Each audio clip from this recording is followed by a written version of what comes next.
बिस्मिल्लाहिर्रहमानिर्रहीम। अस्सलाम वालेकुम dear students. Biology part 1 chapter 4 का जो आज टॉपिक हम पढ़ने जा रहे हैं वो है गोल्जी अपरेटस। तो this is a very interesting and conceptual topic, so इसे बहुत ही तवज्जो से इसे सुनिएगा ताकि आपको ये समझ आ सके। गोल्जी अपरेटस जो है, अगर हम इसकी बात करें तो गोल्जी अपरेटस है, सबसे पहले इसकी डिस्कवरी की बात करते हैं। तो गोल्जी अपरेटस ये जो ऑर्गेनेली है इसको डिस्कवर किया था इटालियन फिजिशियन था एक, कैमिलो गोल्जी। इस कैमिलो गोल्जी जो इटालियन फिजिशियन था, इसने 1898 में इस ऑर्गेनेली को डिस्कवर किया था सेल से। और इस ऑर्गेनेली का नाम जो गोल्जी है वो इसी फिजिशियन के नेम से रखा गया था। और नेक्स्ट अगर मैं बात करूं, ये ऑर्गेनेली गालबन ये तकरीबन तमाम यूकैरियोटिक सेल्स में पाई जाती है। And this is a very very important organelle. जब हम इसके फंक्शन डिस्कस करेंगे तो आपको ये आइडिया हो जाएगा why this is so important. Now come to the structure. बेटे जो इसका स्ट्रक्चर है ये सिस्टर्नी पर मुश्तमिल होता है। अगर मैं बात करूं, गोल्जी अपरेटस जो है वो consist of cisternae. And what is cisternae, इसकी डेफिनेशन हमने अपने प्रीवियस लेक्चर में पढ़ी थी एंडोप्लाज्मिक रेटिकुलम में कि ये क्या होते हैं cisternae. Stacks of flattened membrane bound sacs. इसमें कुछ डेफिनेशन मीनिंग्स हैं, जैसे कि स्टैक, स्टैक का मतलब होता है ढेर यानी कि गुच्छा। फ्लैटन मीन चिपटी, और सैक का मतलब है थैलियाँ। तो ये चिपटी थैलियों का ढेर होता है और मेम्ब्रेन बाउंड होती हैं, इनके गिर्द मेम्ब्रेन होती है। सो इसे सिस्टर्नी कहते हैं और ये क्या बना रही हैं, गोल्जी अपरेटस। अब ये कैसे है, फॉर एग्जांपल जो गोल्जी अपरेटस है इसमें दो चीज़ें हैं। एक तो सिस्टर्नी है जो अभी मैंने आपको बताया, stack of flattened membrane bound sac, cisternae plus vesicles, ये दोनों मिलकर बनाती हैं गोल्जी कम्प्लेक्स, जिसे हम नाम दे रहे हैं गोल्जी अपरेटस का। गोल्जी कम्प्लेक्स या गोल्जी अपरेटस किन दो चीज़ों से मिलकर बना है, सिस्टर्नी प्लस वेजिकल्स। ये दो चीज़ें क्या बना रही हैं, गोल्जी कम्प्लेक्स। अब ये वेजिकल क्या है, माय डियर स्टूडेंट्स लिसन। ये जो वेजिकल, सिस्टर्नी की तो हमें समझ आ गई है, अब वेजिकल्स क्या होते हैं ये हम इसे देखते हैं। तो वेजिकल जो बनते हैं ये कैसे बनते हैं, स्मूथ एंडोप्लाज्मिक रेटिकुलम से बड निकलता है। वो जो बड होता है वो वेजिकल होता है। वो वेजिकल क्या करता है, आपस में मिलते हैं, फ्यूज़ करते हैं और सिस्टर्नी बनते हैं। इन दोनों को हम कहते हैं Golgi complex. So my dear students, अगर हम डायग्राम की तरफ देखें तो अब हम ये डायग्राम जो है ये बहुत इंपॉर्टेंट है। अगर आप इस डायग्राम को समझ लेते हैं तो आपका ये पूरा टॉपिक क्लियर है। फॉर एग्जांपल, अच्छा जी, ये सेल है, ये सेल का न्यूक्लियस पड़ा हुआ है। न्यूक्लियस में आपको पता है पोर्स होते हैं, सो न्यूक्लियर पोर्स हैं ये। अब आपने एक चीज़ पढ़ी थी एंडोप्लाज्मिक रेटिकुलम, ये मैंने शो किया हुआ है, this is a endoplasmic reticulum. और हमने एक चीज़ डिस्कस की थी, ये न्यूक्लियर मेम्ब्रेन से लेके प्लाज्मा मेम्ब्रेन तक फैला हुआ ट्यूब्स का नेटवर्क है, चैनल्स का नेटवर्क है, इसे हम एंडोप्लाज्मिक रेटिकुलम कहते हैं। और एंडोप्लाज्मिक रेटिकुलम के दो पार्ट्स से, एक रफ एंडोप्लाज्मिक रेटिकुलम जिस जिस जिस जो जुड़ा होता है राइबोसोम के साथ, दूसरा है smooth endoplasmic reticulum which is not attached with the ribosome. Now come to the main point, ये जो गोल्जी अपरेटस है, जो गोल्जी कम्प्लेक्स है, ये कैसे बनता है। अच्छा जी मेरे बच्चों, होता ऐसे है कि ये आप देख रहे हैं जो एंडोप्लाज्मिक रेटिकुलम है, स्मूथ एंडोप्लाज्मिक रेटिकुलम, इसके जो सिस्टर्नी है, इसके जो क्या है, ये जो सैक पड़े हुए हैं, ये जो सिस्टर्नी है ये बड ऑफ होता है और वो वेजिकल बनाता है। बड ऑफ हुआ, ये बडिंग आपने पढ़ी होगी कि वो एक आउट ग्रोथ बनती है, इधर आउट ग्रोथ बनेगी इन सिस्टर्नी की। ये सिस्टर्नी आउट ग्रोथ यानी कि बडिंग करता है और वेजिकल बनाता है।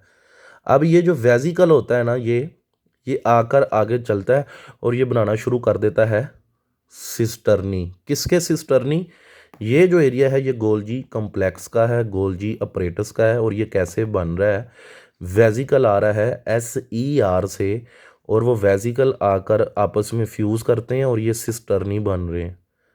माय डियर स्टूडेंट्स, अगर हम देखें एंडोप्लाज्मिक रेटिकुलम के सिस्टर्नी को और गोल्जी कम्प्लेक्स के सिस्टर्नी को, तो आपको एक फ़र्क नज़र आएगा।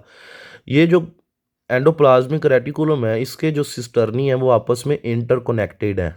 यू कैन सी के the cisternae of the endoplasmic reticulum are connected to each other. Is it clear? But on the other hand, अगर आप गोल्जी अपरेटस की बात करें, यहाँ पे cisternae are not interconnected, they are separate. अगर आप गौर करें तो ये देखें, इनके दरमियान स्पेस भी है। So my dear students, vesicle कहाँ से आ रहा है? SER से। ये मैंने अभी आपको बताया कि वेजिकल बनते हैं, वो कैसे बनते हैं? Budding of SER, smooth endoplasmic reticulum का जो सिस्टर्नी है वो बड ऑफ करता है और वेजिकल बनता है, और वेजिकल आपस में फ्यूजन करते हैं, तो क्या चीज़ ये बनेगी? सिस्टर्नी। और यही सिस्टर्नी और वेजिकल दोनों को मिलाकर हम क्या कहते हैं? Golgi complex. Now come to the main point. Actually होता क्या है मेरे बच्चों? फॉर एग्जाम्पल, ये वेजिकल जो होता है, सबसे पहले हम एक और बात कर लेते हैं स्ट्रक्चर की। ये गोल्जी कॉम्प्लेक्स है। गोल्जी कॉम्प्लेक्स की दो फेस है, एक फॉर्मिंग फेस है और एक मैच्योरिंग फेस है।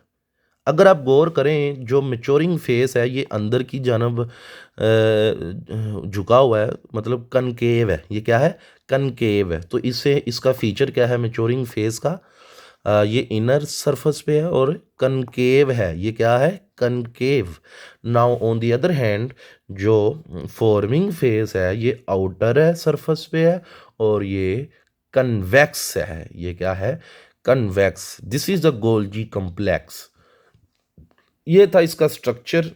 मैं दोबारा से इसे रिपीट करता हूँ। न्यूक्लियस, न्यूक्लियर मेम्ब्रेन से लेके प्लाज्मा मेम्ब्रेन तक फैला होता है एंडोप्लाज्मिक रेटिकुलम। एंडोप्लाज्मिक रेटिकुलम एक रफ एंडोप्लाज्मिक रेटिकुलम होता है जो राइबोसोम से जुड़ा होता है, रेड कलर के आपको दिखाए गए हैं। ऑन दी अदर हैंड, जो स्मूथ एंडोप्लाज्मिक रेटिकुलम है वो राइबोसोम से नहीं जुड़ा होता। स्मूथ एंडोप्लाज्मिक रेटिकुलम से बड निकलता है सिस्टर्नी का, और वो वेजिकल बनाता है। वेजिकल जो होता है वो गोल्जी कॉम्प्लेक्स की फॉर्मिंग फेज पे आके अटैच होता है और वो सिस्टर्नी बनाता है, और फिर वो मैच्योरिंग फेज से वो वेजिकल एग्जिट भी होता है। वो मैच्योरिंग फेज से वेजिकल जो होता है वो एग्जिट हो रहा है। अगर आप ये गौर करें तो बेटे जी, जो मैच्योरिंग फेस है यहाँ से वेजिकल क्या हो रहा है? एग्जिट हो रहा है। Is it clear? So my dear students, ये था एक जनरल स्ट्रक्चर इसका, और ये प्लाज्मा मेम्ब्रेन है। अगर हम अब बात करें तो बेटे जी, इस वेजिकल में होता है क्या? बेसिकली इस वेजिकल में होता है कार्बोहाइड्रेट्स, प्रोटीन्स, एंजाइम्स, ये होते हैं। और ये अल्टीमेटली वेजिकल क्या बना रहे होते हैं? लाइसोसोम। और आपको पता है लाइसोसोम वेजिकल जो है, जो लाइसोसोम ऑर्गेनेली है, इसका फंक्शन होता है डाइजेशन में, तो इसके अंदर एंजाइम होंगे। सो बेटे जी, ये लाइसोसोम कैसे बन रहा है? एक्चुअली में जो प्रोटीन एंड एंजाइम्स है ना, वो कौन बना रहा है? Endoplasmic reticulum, protein and enzyme. और गोल्जी कॉम्प्लेक्स क्या करता है? उनको पैक कर देता है और लाइसोसोम बन जाता है। अगर हम इसके फंक्शंस की बात करें तो बेटे जी, इसके फंक्शन ये लिखे हुए हैं। ट्रांसपोर्टेशन ऑफ मटेरियल्स, जो गोल्जी कॉम्प्लेक्स है ये ट्रांसपोर्ट कर रहा है मटेरियल्स की। कैसे? ये देखिए जी, ये वेजिकल है। वेजिकल के अंदर मैंने लिखा हुआ है, ये वेजिकल फ्यूज कर रहा है, forming face of Golgi complex. अब ये वेजिकल के अंदर क्या चीज़ पड़ी हुई है? रेड कलर में मैंने फॉर एग्जांपल लिखा है प्रोटीन है, और ये ब्लैक कलर में ये कार्बोहाइड्रेट है। ये मटेरियल्स की ट्रांसपोर्टेशन हो रही है। ठीक हो गया? सेल के एक हिस्से से दूसरे हिस्से में ये जो मटेरियल्स की ट्रांसपोर्टेशन है, ये किसका काम है? Golgi operators. Number 2, modification. What is modification? अच्छा जी, मॉडिफिकेशन से मुराद ये है कि आप ये कह सकते हैं जी, कॉन्जुगेट मॉलिक्यूल बनाना। इसे क्या कहूँगा मैं? कॉन्जुगेट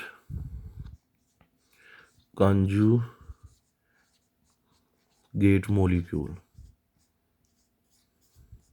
अब कॉन्जुगेट मॉलिक्यूल क्या होते हैं, listen ji my dear students, जो कॉन्जुगेट मॉलिक्यूल हैं ये दो डिफरेंट कैटेगरी के कंपाउंड जब आपस में मिलते हैं तो एक मॉलिक्यूल बनता है, उसे हम कहते हैं कॉन्जुगेट मॉलिक्यूल। और ये है मॉडिफिकेशन, ये कौन करता है, गोल्जी कॉम्प्लेक्स। कैसे करता है, लिसन, ये वेजिकल आया SER से, इस वेजिकल ने गोल्जी कॉम्प्लेक्स की फॉर्मिंग फेज के साथ ये फ्यूज़ किया। जब ये फ्यूज़ किया है तो इसके अंदर क्या चीज़ थी, रेड कलर में प्रोटीन है और ब्लैक में कार्बोहाइड्रेट्स है। जब ये वेजिकल इस गोल्जी कॉम्प्लेक्स की मैच्योरिंग फेज से निकलता है ना, एग्जिट होता है, तो बेटे जी ये वेजिकल जब जब ये वेजिकल मैच्योरिंग फेज से एग्जिट होता है तो ये गोल्जी कॉम्प्लेक्स इस दौरानिए में क्या कर लेता है, मॉडिफिकेशन कर लेता है। मतलब ये प्रोटीन और कार्बोहाइड्रेट दो डिफरेंट कैटेगरीज हैं, इनको कंबाइन करता है और बन जाता है ग्लाइकोप्रोटीन। देखें जी, ग्लाइकोप्रोटीन। अब ये ग्लाइकोप्रोटीन क्या है, कॉन्जुगेटेड मॉलिक्यूल है। ये ग्लाइकोप्रोटीन का काम क्या होता है, आपको पता है, ये प्लाज्मा मेम्ब्रेन का कंपोनेंट है। सो ये कंपाउंड मॉडिफाई किसने किया था, गोल्जी कॉम्प्लेक्स ने, और ये यूज़ हो गया for the structure of plasma membrane, और ये प्लाज्मा मेम्ब्रेन में जाकर ये उसका स्ट्रक्चर बनाता है glycoprotein. On the other hand packaging, अगर आप गौर करें तो ये क्या कहते हैं, अपना जो वेजिकल है ये, माय डियर स्टूडेंट्स, ये जो पैकेजिंग है ये क्या होता है कि ये देखें, ये वेजिकल है, इसके अंदर जो प्रोटीन और कार्बोहाइड्रेट हैं जब ये मॉडिफाई हो जाते हैं तो ग्लाइकोप्रोटीन बनता है। और ये ग्लाइकोप्रोटीन मतलब जब एग्जिट होता है तो ये पैकेजिंग, रैप अप करना, तो ये इसे कवर करके फिर ये भेजता है। अगर आप गौर करें तो बेटा जी ये जो पैकेजिंग ऑफ द मटेरियल्स है ये कौन करता है, गोल्जी कॉम्प्लेक्स। और एक छोटा सा फंक्शन है उससे समझिएगा, चौथा फंक्शन इसका है सिक्रीशंस। क्या जी, इसे ज़रा समझिएगा, सिक्रीशंस का मतलब क्या है। अच्छा बेटे जी, इसी तरह फॉर एग्जांपल एक वेजिकल बना है, उस वेजिकल में मौजूद है पैक्टिन। उस वेजिकल में क्या मौजूद है, पैक्टिन। और आपको पता है ये पैक्टिन किस लिए इस्तेमाल होता है, ये मिडल लैमिला, जो सेल के बाहर जो लेयर है मिडल लैमिला, ये उसका कंपोनेंट है। और ये वेजिकल में मौजूद है पैक्टिन, और ये पैक्टिन आया और इधर आके फ्यूज़ किया, ये पैक्टिन फ्यूज़ किया और वेजिकल फ्यूज़ किया फॉर्मिंग फेस पे गोल्जी कॉम्प्लेक्स के, और ये वेजिकल आगे गया। और इसी तरह ये वेजिकल मैच्योरिंग फेज से ये क्या करेगा, एग्जिट करेगा। ये क्या करेगा, ये देखिए मैच्योरिंग फेज से ये क्या किया, एग्जिट किया, और इसके अंदर मौजूद है पैक्टिन। अब ये जो पैक्टिन है ये क्या करेगा, सिक्रीट होगा, सेल मेम्ब्रेन से भी गुजरेगा, और फिर बाहर क्या चीज़ मौजूद है, सेल वॉल। बाहर क्या है, सेल वॉल है। And my dear students, cell wall से ये एग्जिट होकर बाहर मिडल लैमिला मौजूद है। बाहर क्या चीज़ मौजूद है, मिडल लैमिला। तो इस मिडल लैमिला में जाकर ये इस मिडल लैमिला का स्ट्रक्चर बनाएगा। सो ये सेल से बाहर जा रहा है तो ये इसे कहते हैं सिक्रीशन, और सिक्रीशन में भी किसका रोल है, गोल्जी कॉम्प्लेक्स का। So I hope my dear students कि आपको ये लेक्चर समझ आ गया हो। Thank you very much. अगर किसी किस्म का भी इशू हो तो आप मुझसे सवाल कर सकते हैं। थैंक यू, अल्लाह हाफिज़।